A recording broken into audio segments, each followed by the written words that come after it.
వాగర్థావివ సంపృక్తౌ వాగర్థ ప్రతిపత్తయే జగతః పితరౌ వందే పార్వతీ పరమేశ్వరౌ.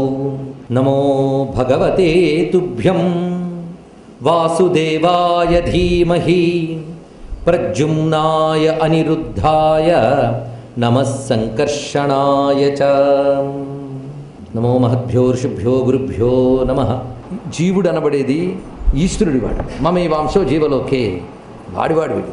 అంతేగాని వాడు కాడనుకోవడం వల్ల ఇంత చిక్కొచ్చింది. ఇప్పుడు ఇందులో కథలో ఉన్నవని విప్పుతాను చూడు. ఆ 9 ద్వారాల పట్టణం ఈ దేహమే. అక్కడ ఒక ఆవిడ్ని చూసి మోహితుడే, ఆమెతోనే ఆమె తింటూ తాగితే తాగుతూ ఆమె ఏం చేయమంటే చేస్తుంటే బుద్ధి. అది బుద్ధే భార్యాస్థానం అండి ప్రతివాడికి కూడా. వేరే భార్య అక్కర్లేదు. స్త్రీకి కూడా లోపల ఒక పురుషుడు భార్య ఉన్నారు. పురుషుడు జీవుడు, బుద్ధి భార్య. ఆత్మాత్వం గిరిజామతి. నిన్ను చూస్తుంటే అసలు శివుడితో పార్వతిలాగా నువ్వు నాతో ఉండాలన్నాడు. అదొకటి గొప్ప ఉపమానం. ఆది దంపతుల్లో మన ఇద్దరం ఉందామని. ఎంత చక్కటి మాట. లేదా నారాయణుడితో లక్ష్మిలాగా, ఇవన్నీ అదే కనుక బుద్ధి. ఆత్మాత్వం గిరిజామతి. అది అందుకు బుద్ధి. ఆ బుద్ధితో కలిసిపోవడం వల్ల ఆ బుద్ధికి 11 మంది పక్కన ఉన్నారు. అంటే ఇటువైపు 10 ఇంద్రియములు, ఈ అంతఃకరణాన్ని అక్కడ పట్టుకుని చూపిస్తున్నాడు. మనస్సు బుద్ధి ఒకటైనా మనస్సు చిత్తం అహంకారంతో కలుపుకొని మనం తీసుకుంటే అది ఒకటి తీసుకోవాలి. 10 వీటితో కలిసి ఉన్నది. ఇంకా పంచప్రాణాలు, పాము, అది ఇంకా ద్వారంలో ఉన్నది. ఇంకా నువ్వు తిరిగినటువంటి ద్వారాలు చెప్తాను, కొంచెం అర్థం చేసుకో. నేను ఆ పేర్లు గుర్తున్నాయా? అబ్బో ఎన్ని పేర్లు అండి, గుర్తుంచుకోవడం కష్టం అన్నాడు ఒక ఆయన. గుర్తుంటే ఇక్కడే ఉన్నాయి అవి. గుర్తుంచుకోకపోయినా నీ ముక్కు చెవి గుర్తుంటే ఇవి గుర్తుంటాయి ఇక్కడ. చూడండి ఏమిటేమిటో చెప్తున్నాడు ఇక్కడ. మొట్టమొదటి మనం గుర్తుందా? ఖద్యోతము అవిర్ముఖము. తూర్పు దిశలో 5 ద్వారాల్లో 2 ద్వారాలు ఇవి. ఖద్యోతము అవిర్ముఖము 2 కూడా ప్రకాశానికి సంబంధించినవే. అవి సూర్య చంద్ర స్వరూపాలు. అంటే 2 కళ్ళు అండి. ఇది ఇక్కడ. అక్కడ వీడు ఫ్రెండ్గా తీసుకువెళుతుంది జుమంతుడు. జుమంతుడు అంటే వెలుగు గలవాడు. ఇక్కడ వెలుగు లేకపోతే ఇవి చూడలేవు. ఇవి గోళాలు. ఇంద్రియములు వేరు, కనిపిస్తున్న గోళాలు వేరు. 2 చూసుకోండి. కనిపించే కన్ను ఇంద్రియం అన్నది, దీన్ని గోళం అంటారు. దీనిలో దర్శన శక్తి పనిచేస్తుంది, అది ఇంద్రియం అంటారు. ఇక్కడ చూడండి లోపల ఇంద్రియం. అంటే ఇప్పుడు దాన్ని బల్బు పెట్టారు, బల్బులో ఫిల్మెంట్ పెట్టారు, అలాంటిది ఇది. దాంట్లో ఎలక్ట్రికల్ ఫ్లో వచ్చేది వెలిగిందనమాట. వెలుగు లాంటిది కన్ను. ఇప్పుడు అర్థమైంది కదా ఇంద్రియానికి దీనికి. ఇంద్రియములను కానీ ఇవి గోళాలు మాత్రమే, డూమ్స్. ఇవి బయట కనబడింది డూమ్, జడం పూర్తిగా. ఇందులోకి చైతన్యం ప్రవేశిస్తుంది. ఇక్కడ ప్రవేశించాలంటే వెలుగుకు కావలసిన పరికరం ఉండాలి, సౌండ్కి కావాల్సిన పరికరం ఇక్కడ ఉండాలి. మనం అంతే కదండి, అన్నిట్లో ఎలక్ట్రిసిటీ ఒకటైనా ఇక్కడ వేరే పెట్టుకొని ఇక్కడ వచ్చే సౌండ్ రూపంలో వచ్చింది. సేమ్ ఇదే కండిషన్ ఇక్కడ కూడా. అలా ఇక్కడ ఇవి గోళములు. ఆ గోళముల ద్వారా వీడు సాయం తీసుకున్నాడు. జుమంతుడు అంటే దృష్టి. దృష్టి అనే సాయం తీసుకుని విభ్రాజిత అంటే రూపం అనే చోటుకి వెళ్ళాడు. ఎదురుగా దృశ్యాలను చూడటం. విభ్రాజిత అంటే దృశ్యస్థానము. ఇక్కడ ఖద్యోతము ఆవిర్ముఖం అంటే 2 నేత్రములు. అందులో పనిచేసే దర్శన శక్తి ద్యుమంతుడు. వాడు ఫ్రెండ్. వాడు లేకపోతే అసలు వెళ్ళాడు కదా. అలా ఫ్రెండ్ ఎవడో తెలిసింది. ఇలా ప్రతిదానికి మీరు ఇంకా సులభంగా అన్వయించుకోవచ్చు. నళిని నాలిని 2 నాసికారంధ్రాలు. ఇక్కడ నుంచి ఫ్రెండ్ ఎవడంటే అవధూతుడు అంటే గాలి. వాడితో బయలుదేరింది ఎక్కడికి అంటే సౌరభము అనే దేశానికి వెళ్ళాడు. అంటే ఆఘ్రాణ శక్తి. అంటే మనలో పంచతన్మాత్రల్ని ఇంద్రియములతో ఎలా అనుభవిస్తామో అదే మొత్తం. ఇప్పుడు ఇన్ని గుర్తుపెట్టుకోవడం కష్టమండి. మరి ఇన్నిటితో తిరగడం సులభమే, గుర్తుపెట్టుకోవడం కష్టమా? నీ సబ్జెక్ట్ ఇదంతా, ఏదో పై సబ్జెక్ట్ అనగా నాకు అక్కర్లేదు అనుకోదు, నీ గొడవ ఇదంతా కూడా. ఇక ఆ తర్వాత ఒకటే ద్వారం కానీ 2 పనులు అన్నాయి. ఇంత 2 కానీ పని ఒకటే. ఇక్కడ ఒకటే ద్వారం 2 పనులు ఉంటాయి. అది వాక్, నోరు. దాని పేరు ముఖ్య ద్వారం. ముఖమే ముఖం ముఖ్యం ఇదనమాట. ఇది ఇందులో ఉన్నటువంటిది విపన్నుడు. వీడితో వీడు అపన్నుడు అనే దానికి వెళ్ళాడు అన్నారు ఇక్కడ. అదేవిధంగా రసజ్ఞుడు అనే చెలికాడితో కలిసి బహూదనము అనే చోటుకి వెళ్ళాడు అన్నారు ఇక్కడ. అంటే ఒకే నోటితో మనం చేసే 2 పనులు చెప్పాడు ఇక్కడ. ఒకటి మాట్లాడే శక్తి, వాగింద్రియం. ఇది పట్టుకుని నానా రకాల కబుర్లు, బయట వ్యవహారాలు నడుపుతుంటాం. అది అనమాట ఇక్కడ. అంతే కదా, వాక్కుతోనే వ్యవహారం. వాక్కులో అయితే వ్యవహారం ఉందా? అడుక్కోవాలన్నా ఇవ్వాలన్నా దీంతోనే. కానీ వ్యవహారానికి అది. ఇంకోటి బహూదనం అంటే రకరకాల తిళ్ళు. దీని రసజ్ఞుడు, రుచి తెలుసుకునే శక్తి. రసజ్ఞుడు పేరు మారిందంతే, మనకు ఉన్నదే అది. ఆ రసజ్ఞత శక్తితో ఆవిడ తిరిగాం. ఇలాగ వ్యవహారము ఆపణము అంటే బజారు పనంతా వాక్కుదిట. అందుకే ఆపణము ఆ పేరు చక్కగానే పెట్టాడు. విపణం ఆపణం అనేది ఆ బజారు పనులు ఇవన్నీ కూడా. అంటే వ్యవహారం వాక్కుది. ఇలా వివరిస్తున్నాడు. ఇటు తర్వాత 2 దక్షిణ ఉత్తరం. దీనికి అద్భుతమైన మాట చెప్పాడండి. వినికిడితో అన్ని తెలుసుకుంటూ మీరు ఎన్నో సైన్సులు చదివారు. దేంతో తెలుసుకున్నారు? ఇదే వినికిడి. ఈ వినికిడి ద్వారా ఏమేమి తెలుసుకున్నామో అవి జీవితంలో అప్లై చేస్తుంటాం. అప్పుడున్న సైన్స్ ప్రకారం 2 రకాల సైన్స్ చెప్పారు. అది దక్షిణము, ఉత్తరము. అది పితృహు ద్వారం ఒకటి, దేవహు అని ఒక ద్వారం అని చెప్పాడు. అంటే మన వేదము, ఆ వేదంలో చెప్పబడ్డటువంటి 2 రకాలైన భాగములు, కర్మకాండ, జ్ఞానకాండ అని విషయం ఇక్కడ తీసుకోవచ్చు. అదేవిధంగా మనకి మళ్ళీ మళ్ళీ భూమి మీదకి తిప్పుతూ పంపించేటువంటి మార్గం పితృమార్గము. ఏకయాప్యనావృత్తిం అన్యయా వర్తతే పునః అని చెప్పాడు. ఒక మార్గం దక్షిణాయనం, ఇంకోటి ఉత్తరాయణం. ఉత్తర మార్గము, దక్షిణ మార్గము అనగా అర్చిర్ మార్గము, ధూమ మార్గము అని చెప్పబడుతూ మనకి శుక్లపక్షే గతిలోకి జగత శాశ్వతీమహి అని చెప్పాడు కదా గీతలో. ఆ విషయాన్ని ఇక్కడ చెప్తున్నాడు. శుక్లపక్ష మార్గముల ద్వారా మానవుడు వివిధ లోక గతులు వెళుతూ ఉంటాడే, అలా మనం ఈ వీటి ద్వారా విన్న శాస్త్రం చెప్పిన కర్మలన్నీ చేస్తూ గతులు పొందుతూ ఉంటాం. కనుక వినికిడి శ్రవణం ద్వారా మనం చేసేటువంటివి. ఇలాగే మనకి దేవి మహాత్మ్యంలో కూడా శ్రవణ మలల నుంచి పుట్టిన మధుకేటవులకు కూడా ఇదే లింక్ ఉంది. ఇప్పుడు సబ్జెక్ట్ అది కాదు కనుక వదిలేశా. మరి ఎందుకు గుర్తు చేశారండి అంటే కొంచెం ఆలోచించే వాళ్ళకి పనికొస్తుందని వదిలేశాను. అక్కడ కూడా ఇదే సబ్జెక్టు. మొత్తానికి ఆ చెవికి చెప్పడంలో ఏంటంటే శృతం, శాస్త్రం ద్వారా వచ్చేటువంటి తెలివితేటలతో బహుకర్మలు చేస్తాం. ఈ కర్మలు 2 రకాలు. ఇవి తిరిగి లోకాలన్నీ తిప్పిస్తూ ఉంటుంది, ఇంకోటి క్రమంగా పైకి తీసుకువెళ్ళిపోతూ ఉంటుంది ఊర్ధ్వలోకాలకి. ఒక క్రమం వైపు తీసుకువెళ్ళేది ఒకటైతే, రాకపోకల్లో తిప్పేది మరొకటి. రెండిటికి కనిపించిన క్రియలు చేయడానికి పనికొచ్చిన శాస్త్రాలు శ్రవణం ద్వారా వింటావు కనుక ఇక్కడ అంటే పితృహు దేవహు అని చెప్పడంలో పితృమార్గము, దేవమార్గానికి పనికొచ్చే శాస్త్ర విషయాలు విని 2 చెవులు. ఎంత చక్కగా బోధించాడు. ఇక ఆ తర్వాత పడమర మార్గములంటే అధో ఇంద్రియములు అయినటువంటివి. అందులో ఆసురి అనే దానితో కలిసి వాడు అనుభవించేవి ఏమిటి అంటే కామాసక్తితో దుర్మదం అనుభవిస్తూ ఉంటాడు వాడు. అది కామాసక్తికి అవి ప్రేరేపించి పతనం చేయించేవి. ఇంకోటి విసర్జనాదులు. కనుక మొత్తానికి 9 రంధ్రాలు, ద్వారాలు అర్థమైపోయింది కదండి. ఇప్పుడు గుర్తుండగా ఏమవుతాయి అవే ఇక్కడ ఉన్నాయి మొత్తానికి. అయితే చిత్రం ఏంటంటే ఇదంతా తెలిస్తే ఇవి ద్వారాలు, ఇది పట్టణం అని తెలిసిపోతుంది. ఇది తెలియనంత వరకు అదే నేను అనుకుంటుంటాం. వచ్చింది బాధ. అది నిన్ను దీని నుంచి సెపరేట్ చేసి చూపిస్తూ నువ్వేమిటో చెప్పడం కోసం భాగవతం పడుతున్న పాటు చూడండి. ఇక్కడ ఆచార్యుడు శిష్యుడి కోసం పడుతున్న తాపత్రయాన్ని పరిశీలించండి. గురువు శిష్యుడిని బాగు చేయడం కోసం పడుతున్న వేదన పరిశీలించండి. నిన్ను ఎంటర్టైన్ చేసేవాడు గురువు కాదు, నీకు వివేకం కలిగించి నీ అసలు స్వరూపం నీకు చెప్పించి బాగుపరచడం కోసం గురువు పడుతున్న వేదన చూడండి ఇక్కడ చక్కగా. అది పరిశీలించవలసినది. అదే మాకు చెప్పారు కానీ అంత ఎంటర్టైన్మెంట్ అనిపించలేదు. నీకు ఎంటర్టైన్మెంట్ వేదాంత విద్య, దానికి కావాల్సిన సీరియల్స్ ఉన్నాయి చూసుకోవచ్చు. ఇది ఎన్లైటన్మెంట్, దానికి కావాల్సిన చూపిస్తున్నాడు కనుక. అలాగా ఇంకా నువ్వు రథం మీద బయలు వేటాడే మధ్యలో పురంజనుడు ఆ సబ్జెక్ట్ చెప్తున్నాడు. అక్కడ చెప్పిందంతా కూడా మళ్ళీ రథము, కమ్మీలు, ఈ పురాణానికి ఏం చెప్పాడు అదే చెప్పాడు అక్కడ. మరి పురము రథము ఏదో ఒకటి చెప్పాలి కానీ 2 ఉపమానాలు ఎలా ఉంటాయంటే కదలకుండా ఉంటే పురం, కదిలితే రథం. అది ఇక్కడ అది చూపించాడు ఇక్కడ. వీడు ఏం చేశాడు, పంచప్రస్థం వైపు బయలుదేరట. పంచప్రస్థం అంటే ఇందాక చెప్పిన శబ్దస్పర్శ రూపరసగంధాలు అనుభవించడం కోసం బయలుదేరాడు. అక్కడ కూడా రథానికి ఏవేవి చెప్పారో అవన్నీ కూడా నేను మళ్ళీ వివరించక్కర్లేదు. ఒక్క కళ్ళెం ఉన్నది అంటే మనస్సుట, ఆ కళ్ళెం. అదేవిధంగా ఒక సారథి అంటే బుద్ధి సారథి. అలాగే హృదయం ఆ రథికుడు కూర్చుండే చోటు. సుఖదుఖాలు 2 కూబరముల స్థానములు ఉన్నాయి. అంటే కాడిని కట్టే మానులు 2 ఉన్నాయన్నారే అవి సుఖదుఖాలు. అలాగే గుర్రములు అవి మనకి ఇంద్రియముల సంఖ్య తెలియబడుతున్నాయి. వీటి ద్వారా మన ఇంకా కవచముగా అక్కడ పెట్టిన సప్తధాతువులు శరీరంలో ఉన్నవి అన్ని సబ్జెక్టు మొత్తం మన బాడీ మెటీరియల్ అంతా ఇక్కడ ఉందండి. మొత్తం ఎనాటమీ మొత్తం చూపించేస్తున్నాడు. లోపల ఉన్నవన్నీ ఇక్కడ ఇలా చూపిస్తున్నాడు. దీనితో ఏం చేశాడు, విచ్చలవిడిగా ఈ ద్వారాల నుంచి బయటికి వెళ్ళి వేటాడి హింస చేసి బోల్డు అలిసిపోయి ఇంటికి వచ్చేటప్పుడు వాడు పడుకుంటుంది. వాడు బతిమలాడాడు. గుర్తుందా నిన్న కథ? వేటాడడం అంటే తను సుఖపెట్టడం కోసం హింస చేయడం. ఇది చేస్తున్నాం మనం తినడం కోసం ఎన్నింటిని హింసిస్తున్నామో తెలుసా అని భాగవతం చెప్తోంది. మన నిత్యకృత్య ధర్మశాస్త్రమే చెప్తోంది.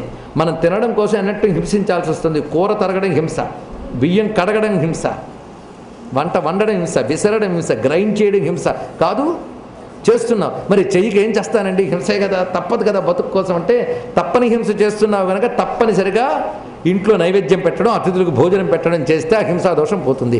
కనుక మొత్తం నీ శరీరాన్ని పోషించుకోవడం కోసం హింస చేయక తప్పట్లేదు కదా. కొందరు శరీరం పోషించుకోవడం కోసమే కదా ఇంకా పనికిమాలిన హింసలు చాలా చేస్తుంటారు. అవతల వాడిని హింసించి బతుకుతూ ఉంటారు చాలామంది. ఎందరి జీవుల్ని హింసిస్తూ జీవిస్తూ ఉంటాం మనము.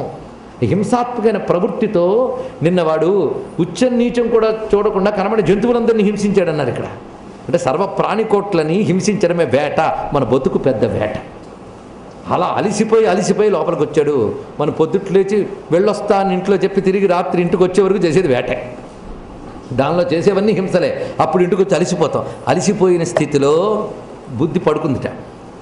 అంటే అర్థం ఈ హింసతో బయట కర్మలతో నువ్వు పనిచేసిన నీ వివేకాన్ని నిద్రపోయింది. అది ఇక్కడ అర్థం. బుద్ధిని దాన్ని తిరిగి లేపి మళ్ళీ దాంతో కలిసి ఇదంతా అనుభవించావు. బుద్ధితో లేకపోతే అనుభవమే లేదు కదా. అది ఇక్కడ చూపిస్తున్నాడు. ఇది ఇలాగ మొత్తం జరిగిన కథ అంతా ఇప్పుడు అర్థమైపోయింది కదా. ఇక చండవేగుడు, గంధర్వరాజు వచ్చాడే. చండవేగుడు అంటే సంవత్సర పురుషుడు అని చెప్పాడు ఇక్కడ. సంవత్సర పురుషుడు అంటే అందరూ 365 పగళ్ళు 365 రాత్రులు. ఇప్పుడు మహావేగంగా వస్తాడు, మహావేగంగా పోతాడు. మనం ఫ్యూచర్ అనే లోపల అది పాస్ట్ అయిపోతూ ఉంటుంది. చూస్తూ ఉండగానే ఒంటి మీదకి వార్ధక్యం పడిపోయింది. చండ వేగంతో వెళ్ళిపోతుంది. వాడు వస్తున్నప్పటికీ వాడితో పోరాడే ప్రాణాలు ఉసూరమైపోయాయి. ఎందుకంటే మన ప్రాణశక్తిని దేనికి వినియోగించుకుంటున్నామంటే సుఖంగా ఇంద్రియాలను భోగించడానికి ప్రాణశక్తిని వినియోగించుకుంటున్నాం. కానీ నిగ్రహించి దాన్ని మనం సాధనకి వాడుకోలేదు. ఎప్పుడో 5 పడగల పాము క్రమంగా పోరాడుతూ కృషిస్తున్నది. ఆ సమయంలో జరచ్చు పట్టేసింది. అంటే ముసలితనం వచ్చి పట్టింది. ముసలితనంతో పాటు యవనుడు, భయం అంటే మృత్యువు. ఇది అర్థం. సృష్టిలో అన్నిటికంటే పెద్ద భయం మృత్యువే. అది వస్తుంది అనగానే అందరికి ఒళ్ళు చెమట్లు పడిపోతాయి. అయినా సరే వస్తుంది. అదేం చేస్తాం, టైం తెలియదు. కానీ అసలు రావడానికి రెడీగా ఉన్న అతిథి ఆయన ఒక్కడే. వాడు మిగిలిన వాళ్ళు వస్తారో లేదు గ్యారంటీ లేదు. కానీ వీడు మాత్రం గ్యారంటీ ఫ్రెండ్ మీకు. వాడివే ఎప్పుడు భయం. థ్రెట్ అంతా వాడిదే, టెర్రర్ అంతా వాడిదే. కానీ భయుడు అంటే యముడు, మృత్యువు, కాలస్వరూపుడు. వాడు తమ్ముడు ప్రజ్వారుడు.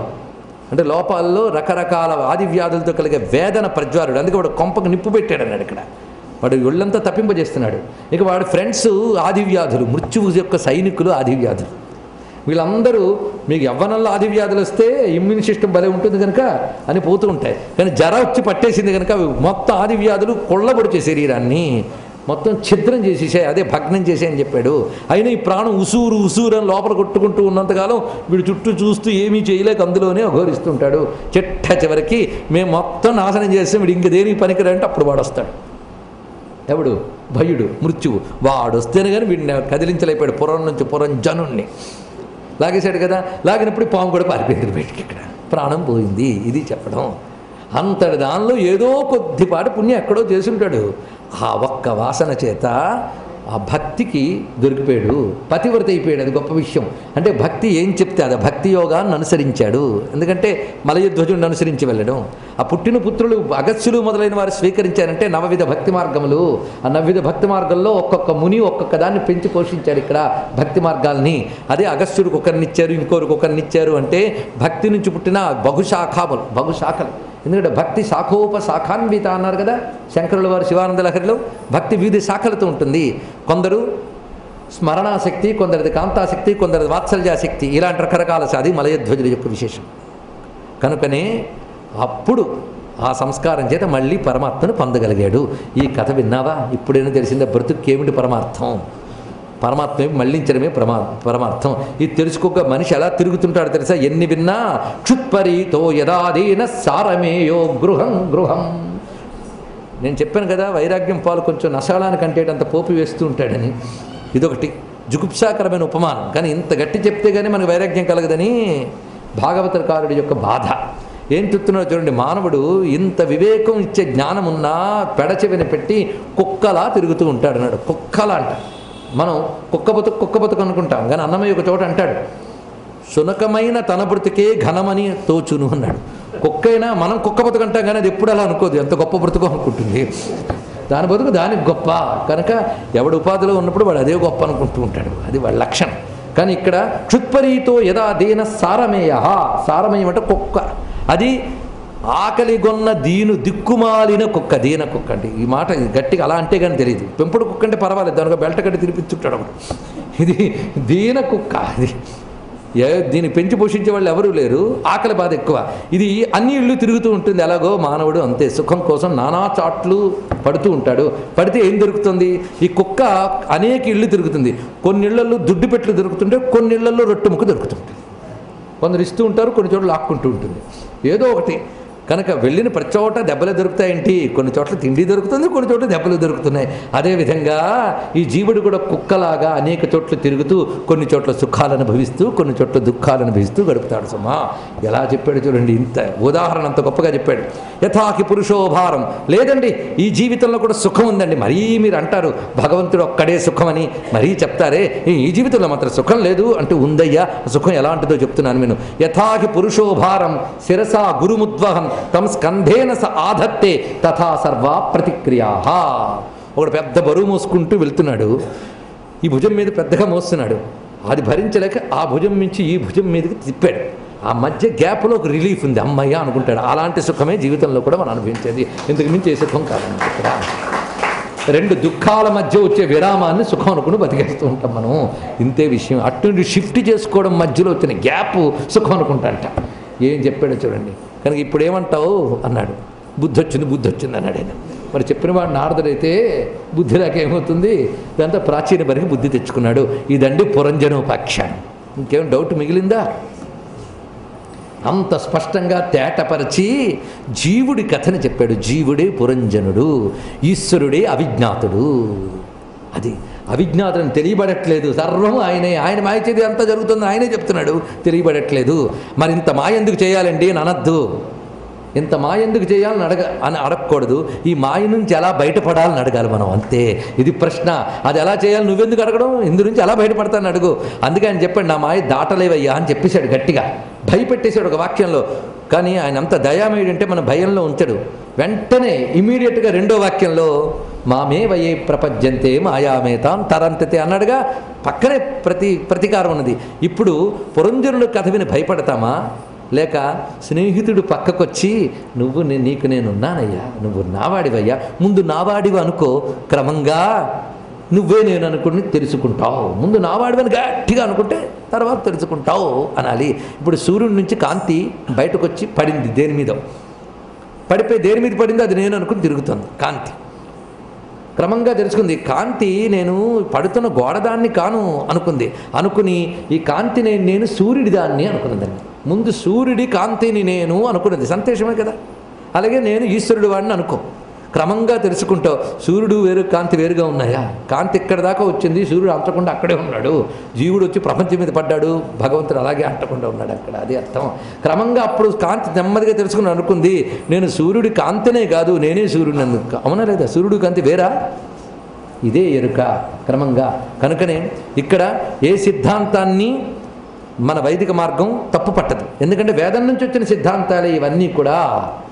చిట్ట చివరికి పరమ అద్వైతమునందు తీసుకువెళ్ళి పర్యవశింపజేసినా సాధన దశలో ఇవన్నీ కూడా అంగీకరించవలసింది, వాటిని పోషించవలసిందే అని అన్నీ చూపిస్తున్నాడు ఇక్కడ. పరమాత్మ వాడిని నేను అని ప్రేమ పెంచుకుని వెళ్ళిపోతే ఇంకా క్రమంగా నువ్వు పోయి ఆ పరమాత్మతోనే మిగిలిపోతే అప్పుడు నీకు తెలుస్తుంది ఇక్కడ అని చక్కని కథని పురంజనోపాఖ్యాన్ని ఎంత అందంగా చెప్పారు నారదులు వారు. భాగవతాచార్యుడు ఆయనేగా. అంటే మన భాగవతం ఎట్టుంచి ఎటు తీసుకుపోతున్నాం. నారదుడు వ్యాసుడికి చెప్తే, వ్యాసుడు శుకుడికి చెప్తే ఆయన చెప్తున్నామా, మళ్ళీ నారదుడు చెప్పిందే చెప్పుకుంటున్నాం ఇక్కడ. ప్రాచీన బరికి ఈ విధంగా పురంజనోపాఖ్యానం చెప్పారు.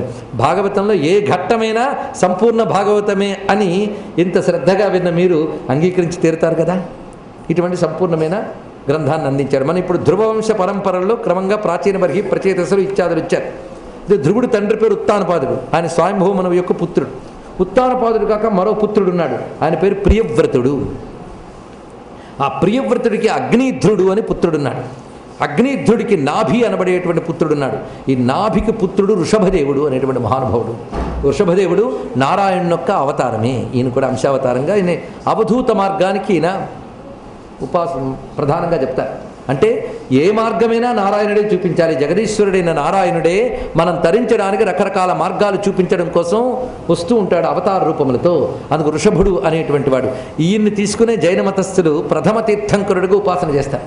అంటే అహింసాపరమైనటువంటి కర్మ మార్గానికి వ్యతిరిక్తమైన మరొక మార్గం. ఇవన్నీ వెతికి చూస్తే జ్ఞాన మార్గంలో కనబడేవే. ఇటు బుద్ధుడు కానీ జినుడు కానీ చెప్పిన మూలములు మన ఉపనిషత్తుల్లోనే కనబడతాయి, లేక కాదు. అది క్రమక్రమంగా తర్వాత శిష్యుల వల్ల అవీధికాలుగా మారిపోయాయి, కానీ వారు చెప్పింది బోధలో మాత్రం అదే ఉంటాయి. ఆ ఎరుక కలగడం చేతనే మన భాగవతకారుడు వాళ్ళని నారాయణావతారంగా తీసుకున్నాడు. అది తెలుసుకోవాలి. కనుక వృషభేశ్వరుడు వృషభదేవుడు. ఈయన కూడా చాలా కాలం రాజ్యపాలన చేసి ఆ తర్వాత ఆయన సన్యసించి ఆ సన్యాసానికి ముందు తన పుత్రులకి జ్ఞానోపదేశం చేసి ఆయన అవధూత మార్గాన్ని అవలంబించి ముక్తిని పొందిపోయాడు వృషభదేవుడు. ఆయన పుత్రుల్లో ప్రధానమైనటువంటి వాడు భరతుడు అనబడేటటువంటి వాడు. ఆయన గురించి వచ్చింది. ఈ భరతుడు చరిత్ర చాలా దివ్యమైనది. మనం కొన్ని ఘట్టాలు ఎంచుకున్నాం, అందులో ఘట్టంలో ఇప్పుడు ప్రవేశించే భరతుడు. ఈ భరతుడు తండ్రి యొక్క ఆనతి మేరకు స్వధర్మ పాలన కోసమని విశ్వరూపుని కుమార్తె అయిన పంచజని అనే ఆమెను వివాహం చేసుకున్నాడు. ఆ పంచజని ద్వారా ఈయనకు కూడా 5 సంతానం కలిగారు. వారు సుమతి, రాష్ట్రభృతుడు, సుదర్శనుడు, ఆధర్వనుడు, ధూమ్రకేతువు అని 5 సంతానం. 5 సంతానం ఎలా కలిగారు అంటే మహత్తత్వానికి అహంకారానికి పృథ్వీ, నీరు, అగ్ని, వాయువు, ఆకాశము కలిగినట్లుగా అన్నాడు. ఉపమానాలు కూడా వేదాంతం ఇక్కడ అలా చెప్తోంది. భాగవత భాష అంతా జ్ఞానవైరాగ్య భక్తేనండి దీని యొక్క భాష, అందుకు అలా చెప్తున్నాడు. సుమతిం, రాష్ట్రభృతం, సుదర్శనం, ఆధర్వణం, ధూమ్రకేతుమిది అజనాభం నామ ఏతద్వర్షం భారతమితి యత ఆరభ్య వ్యపదిశంతి అని ఒక మాట చెప్పారు ఇక్కడ. అంతవరకు ఈ దేశానికి అజనాభ దేశం అని పేరుండేదిట. అజనాభ దేశానికి ఈ భరతుడు పాలించడం చేత భారతదేశం అని పేరు వచ్చినది అన్నారు ఇక్కడ. అయితే ఈ మాట మనం ఒప్పుకుంటామా? దుష్యంతుపుత్రుడైన భరతుడు పాలించడం చేత భారతదేశం వచ్చిందని మరొక ప్రమాణం మనకు కనబడుతూ ఉన్నది. కనుకనే అదే ప్రమాణం కొంతమంది చెప్తూ ఉంటారు. ఈ 2 భరతులే కాకుండా రాముడు సోదరుడు మరొక ఆయన, ఈ శ్రీనివాసుడు వెంకట్రావులాగా భరతుడు కూడా అప్పుడు చాలామంది ఉండేవారు అనమాట. అంతేకాదు రాముని పూర్వీకుల్లో భరతుడు అనే ఒక చక్రవర్తి ఉన్నట్లుగా మనకు వాల్మీకి రామాయణం ప్రమాణంలో కనబడుతున్నది. భరతుడు అంటే యజ్ఞాగ్ని, ఆ యజ్ఞములు జరిగే చోటు కనుక భారతదేశం పేరు చెప్పుకుంటే సరిపోతుంది. ఇక్కడ దీని అన్వయం ఎలా తీసుకోవాలంటే ఈ భరతుడు పాలించడం చేత ఈ భరతవర్షం అనే పేరు మరింత సార్థకమైంది అనుకుంటే ఇంకా చాలా బాగుంటుంది. మొత్తానికి ఆయన రాజ్యపాలన చేస్తున్నంత కాలం స్వార్థరహితంగా తాను చేస్తున్న సత్కర్మలన్నీ కూడా ఈశ్వరార్పణ బుద్ధితో స్వధర్మాన్ని పాలన చేశాడు. అప్పుడు యజ్ఞములు చేశాడు.